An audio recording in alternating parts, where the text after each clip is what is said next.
देखिए, ये बहुत खुशी की बात है कि कांग्रेस पार्टी को मेरा में बहुत अच्छे तरीके से जीते हैं और वैसे ही नालागढ़ में भी बहुत अच्छे तरीके से जीते हैं। हमीरपुर में कुछ मतों से कांग्रेस नहीं जीत पाई है, उसका हमें खेद भी है, मगर फिर भी ये जो एक मैसेज पूरे प्रदेश के अंदर था, जो दल बदलने की राजनीति एक भारतीय जनता पार्टी जिसको चलाने की कोशिश कर रही थी, आज उसके खिलाफ लोगों ने अपना जनादेश दिया और ये उस बयान में जो है अब उसके बहुत मायने हैं। जो प्रधानमंत्री नरेंद्र मोदी जी ने जब वो चुनाव के समय यहाँ पर आए थे और उन्होंने कहा था कि हिमाचल में कांग्रेस की सरकार कुछ ही दिन की मेहमान है। अब हम जानना चाहेंगे कि प्रधानमंत्री जी का और गृह मंत्री का क्या बयान है, जब जनता ने साफ जनादेश दे दिया है कि कांग्रेस पार्टी जहां से शुरू हुई थी, 40 विधायक हमें 2022 के विधानसभा चुनावों में मिले थे,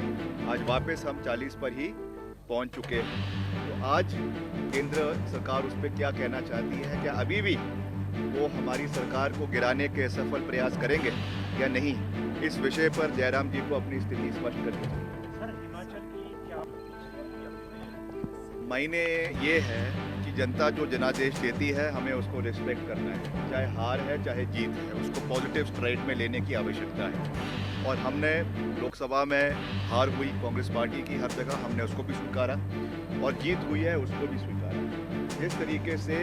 ये बैकडोर से सरकार को गिराने की कोशिश कर रहे थे, उसके खिलाफ ये क्लियर मैंडेट है। बाकी we stand committed to the overall development of Himachal Pradesh. रोजगार के साधन पैदा करने के लिए मैंने अभी कहा कि हमने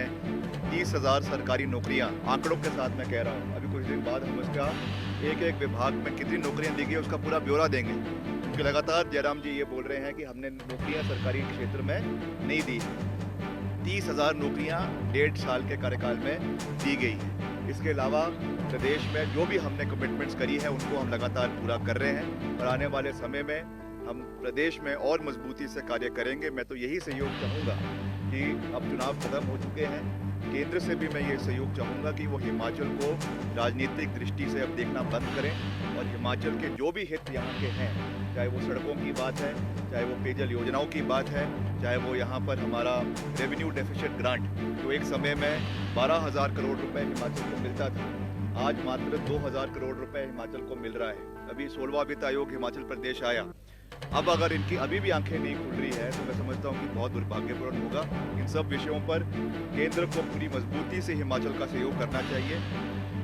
केंद्रीय मंत्री आदरणीय जगत प्रकाश नड्डा जी, उनका भी हम बहुत मान सम्मान करते हैं, हिमाचल से संबंध रखते हैं, भाजपा के राष्ट्रीय अध्यक्ष हैं, वो भी हिमाचल में अपने विकास कार्यों को आगे देने में अपना पूरा योगदान प्रदेश के लिए दे। ये मेरा जो है निवेदन केंद्र सरकार से रहेगा।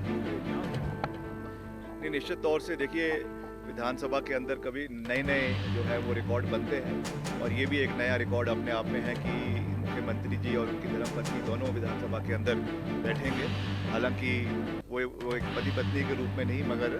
एक मुख्यमंत्री और एक देरा के विधायक के रूप में बैठेंगे। तो निश्चित तौर से वो उनकी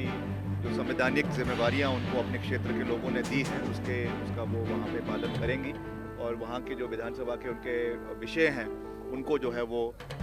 लोगों के समक्ष जो है विधानसभा के अंदर रखेंगी, सरकार के समक्ष रखेंगी और उसे हम मिलकर जो है सब पूरा करेंगे, ये मैं कह सकता हूँ। निश्चित तौर से देखिए, जब से पिछले चुनावों के परिणाम आए हैं और इंडिया गठबंधन का गठन के बाद नेता प्रतिपक्ष राहुल गांधी जी लोकसभा के अंदर बने हैं, तब से एक नया माहौल पूरे देश के अंदर नज़र आ रहा है। उसके बाद ये पहले चुनाव हिमाचल में हुए और राज्यों में भी उपचुनाव हुए हैं, उसमें भी लगातार कांग्रेस पार्टी की या और जो गठबंधन के साथी है उनके पार्टियों का लगातार जो है वो मैंडेट बढ़ता जा रहा है। और अभी जो आगामी हमारे कई विधानसभा क्षेत्र में चुनाव भी है, कई राज्यों में है, जिसमें हरियाणा प्रमुख रूप से है, वहाँ पर साफ दिख रहा है, writing is on the wall कि कांग्रेस पार्टी की सरकार जो है वो हरियाणा के अंदर बनने जा रही है। इसके अलावा और जहाँ पे भी राज्यों में चुनाव होंगे, हमें पूरा विश्वास है कि इंडिया गठबंधन पूरी मजबूती से आगे बढ़ेगा और वो विषय पूरी मजबूती से राहुल गांधी जी और दल के नेता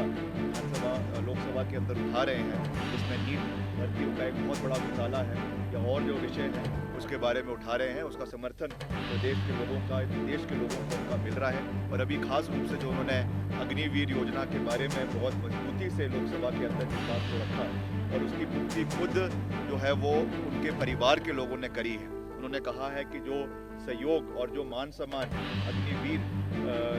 जो है शहीद हुए हैं युवाओं को नहीं मिला है, वो उनको मिलना चाहिए। और इस बात को हिमाचल में भी, क्योंकि बहुत से हमारे वीर सैनिक हैं, उस दृष्टि से भी हमको देखने की आवश्यकता है। और निश्चित तौर से आने वाले समय में इंडिया गठबंधन का और अच्छा प्रदर्शन आगामी चुनावों के अंदर रहेगा, ये मुझे पूरा विश्वास है।